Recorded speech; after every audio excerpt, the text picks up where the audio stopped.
guys, welcome back to Frances Quilts.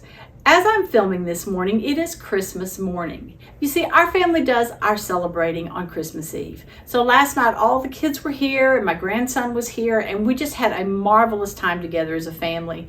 We ate our traditional Mexican chicken spaghetti for dinner. We opened presents, we opened stockings, we played games. And let me tell you, if you need a fun game for your adult children, I have one for you. It's called Taco Cat Goat Cheese Pizza. I'll leave a link in the show notes, but it is fun. They had so much fun playing it, and we just loved watching them enjoy each other. But now it's Christmas morning. I have time in my studio. We'll have Chinese food a little bit later, and my goal for the day is to get this finished. This is the Christmas tree quilt-along that Helen Godden has been doing. She posted the last video yesterday, so it's time for me to sit down and finish off this Christmas tree. Come to quilt with me.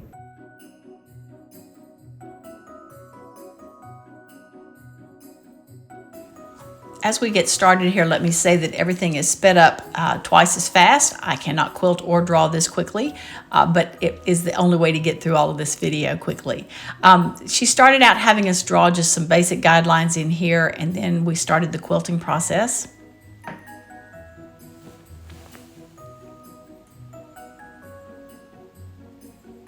If you can't tell, I was concerned about how I was going to quilt those center sections, so I did all the other parts that I knew how to do first. I probably did not do this correctly. I should have done each little area of the ball before I went on, but I did go ahead and do that line, so I had to just echo, or not echo, but stitch over it again. So I'm just making little stars coming out from these centers. It was a little bit hard to get the stars going in the right direction. I had to think about that a little bit.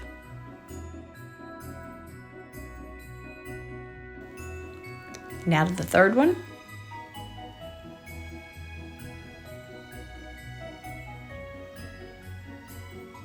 Again, quite a bit of traveling here because I didn't think very well about how I was going to do this. But all in all, it ended up looking okay. This next one was a square spiral, and I just didn't get it. I really struggled with it from the moment I started. It's not one I'm probably going to ever do in anything major. Now, having said that, if I was doing it bigger, it might be easier to do. The idea here is that you are doing just a spiral design, but instead of having a gentle curve, you're having the line stop and start, and I just found it very difficult to wrap my head around. I'm glad this was a small ball to do it in.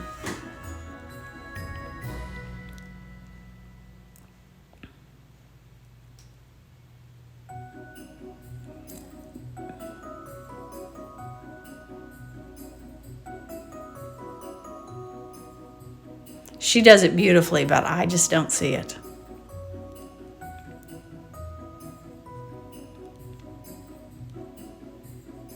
This one was a spider web, and it was kind of fun to do. I had never done one before.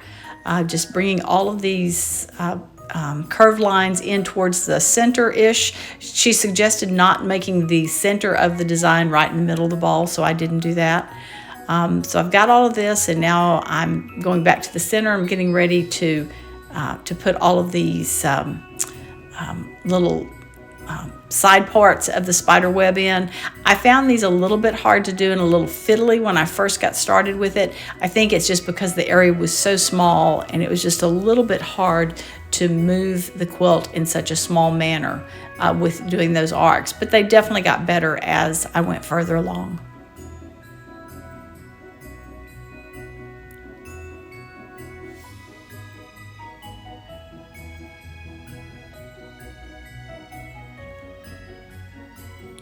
And the overall look of it was very good.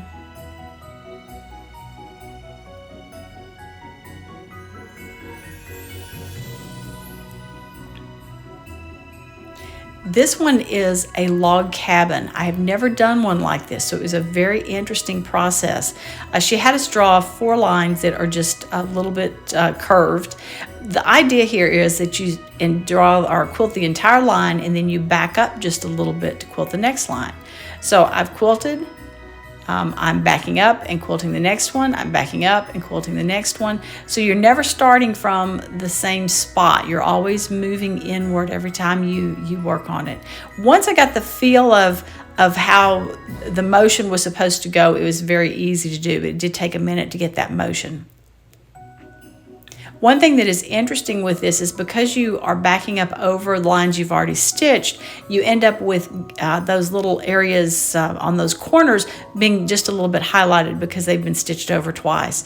And her comment was that when you get to the middle of this and you want to do another one, you just back your way out along those little edges to get it finished.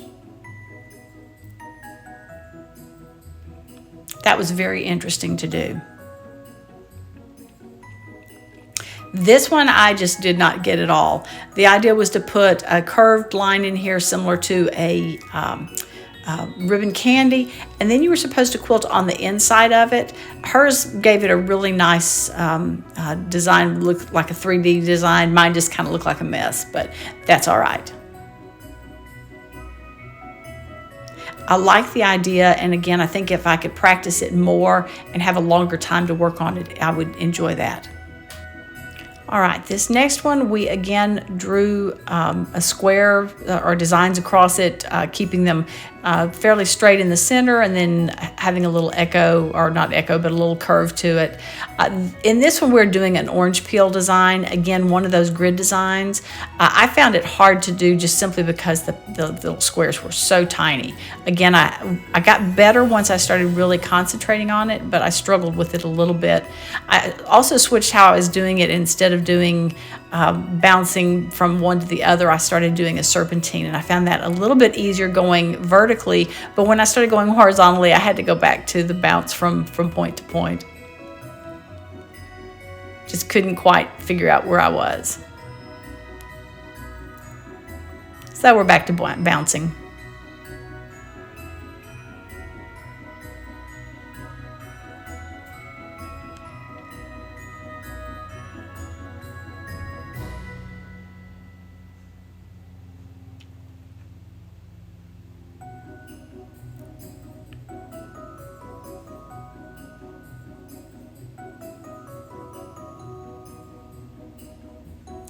In the long run, once all of the lines were washed out, it looked okay.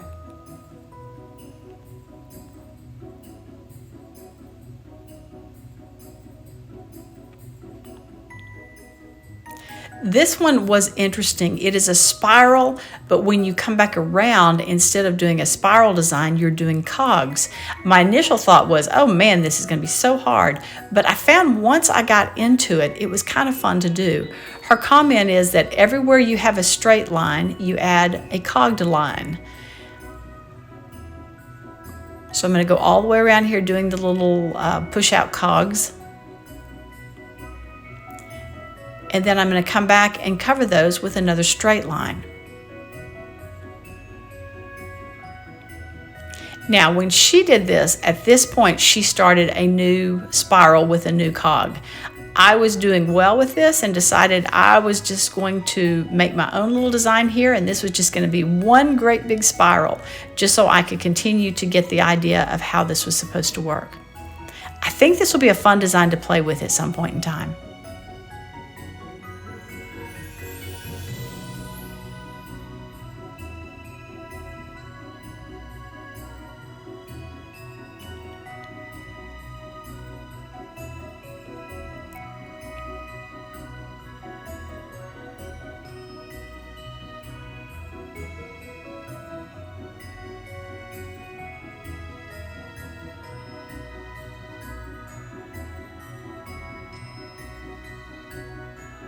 Even speeded up, this takes a little bit of time to do.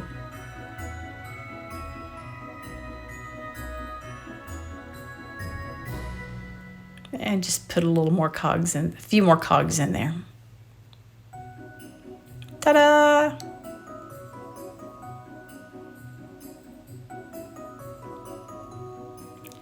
This next one, she wanted us to divide it into basically threes. I did not do a good job with my drawing, so just ignore my drawing.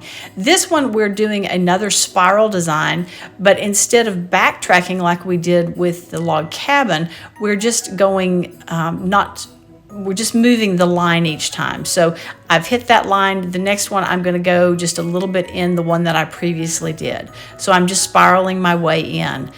This design is one that I teach in the my class, Keeping It Straight, 8 Ways to Use a Straight Edge Ruler. It is a great, great design to use with a ruler. This one I struggle with a little bit too, because you're supposed to have drawn on clamshells. I didn't do a great job of drawing those on. But then you go to the center of each clamshell and you draw rays coming out from it. Once I got the idea of it, it worked a little bit better. I didn't stick with my drawing perfectly. I did have a little bit of trouble figuring out, now how do I get to the center of the next one without having to do backtracking? And finally I decided I just need to backtrack over and just do it and not worry about it. I really ended up liking how it looked when it was all finished.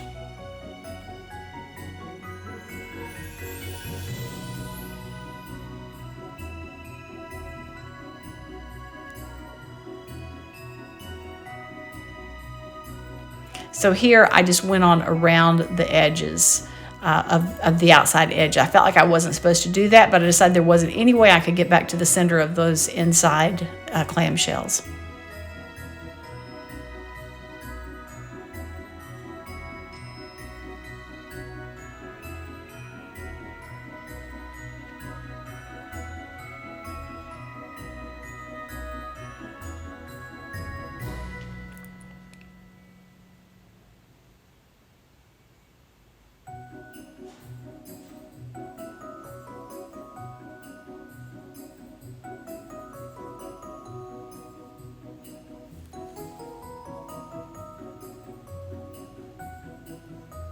Again, this one would be fun to do on a little bit larger scale. Trying to do that many of those little ray designs in such a small area is a little bit of a stretch. I had debated about blowing her design up at one point and kind of wish I had have. I think it might have been nice to have done. This is a design that I have seen her do on a big quilt, and I love it on a big quilt. You start out by drawing, and every line has something coming off of it. So as long as the line, the new line you're drawing or the new curve that you're drawing touches the previous one, you're fine. Then you start just quilting, and every time you're going to stay on one side of the line. So I started out here on the left-hand side of the line. So as I go through, every time I get to a place that the line goes off, I just follow that line, always staying on the left. So you see I'm coming up around there, and then picking up the next one, going around that corner, again staying always on the left-hand side.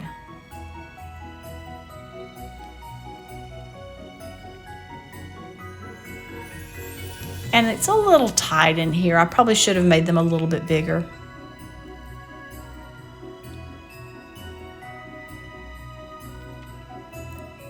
Now that I've gone around the left-hand side, I'm going to come back and go around the right-hand side. So we're making little paths through the whole thing. Now she uses this design on quilts when she wants to quilt them, but it not be a pantograph. She wants to quilt them quickly, but not do a pantograph. I've done one this way. It was hard because I couldn't see my lines really well. I want to do another one soon, and I will be sure and share that video when it happens. So there you just have lots of little worms. This last one, she said, was the hardest one, and I thought, oh boy, I'm in trouble. This is a spirograph design, and it was actually pretty easy.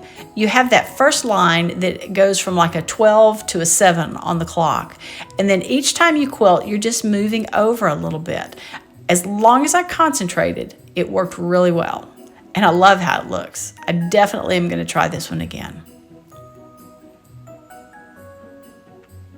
One thing left to do here is she just had us draw in a star at the top. Mine was a little weird because I was trying to draw around my sewing machine without having to take it out. But now we're just going to quilt this star. And then go in and add some echo lines to fill in that ball at the top.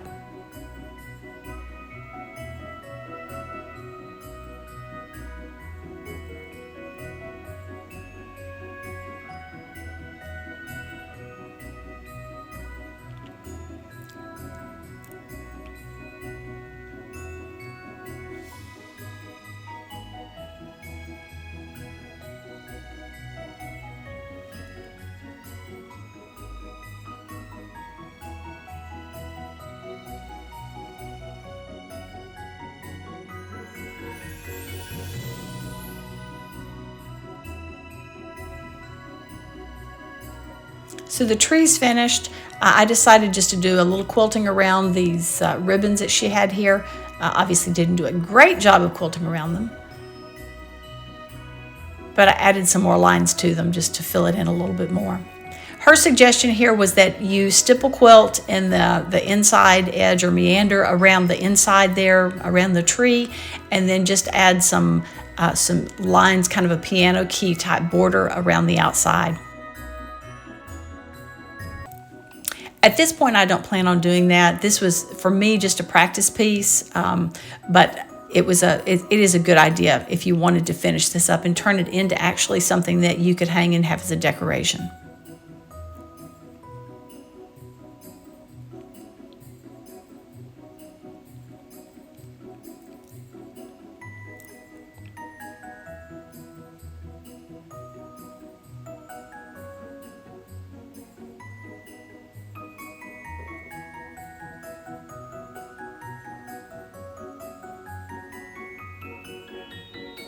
So I repeated that on the other side and then called it finished. Let's have a look at it. Okay, let's step back and have one more look at this piece. Some of the things today were difficult to do. Some of the earlier ones I had done before, many of these I had never tried, and so I found them fairly difficult to do.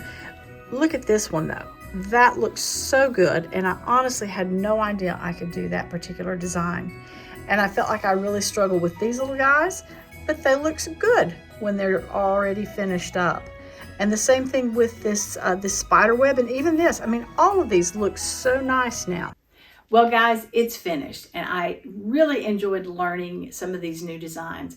I think there's a little bit more to learn here than just quilting designs. It's the way we think about what we're quilting. When I was quilting so many of these, I was like, oh man, this looks like crap. I'm gonna hate this. I'm so sorry I've got it on video. But look how good it looks when it's all finished up. And we're so close when we're quilting. We need to stop and think about what it's gonna look like when you're looking at it from a little bit of a distance. And all of those little bobbles and things that you think you messed up, they're all gonna go away. So that's it for our Christmas tree quilt-along. Very many thank yous go out to Helen Godden for presenting this wonderful quilt-along. I'll leave a link in the show notes in case you want to go and check out her channel and see some of the other wonderful videos that she does. I hope you've all had a wonderful holiday season. I hope you're looking forward to New Year's coming up very, very soon now. And as always, I thank you for joining me here, and I look forward to seeing you next time on Frances Quilts. Remember, if you like what you've seen, be sure to give it a thumbs up and subscribe. Please check out my website and daily blog at francesquilts.com, and I can be found on Facebook and Instagram at Frances Quilts. Thanks so much for joining me.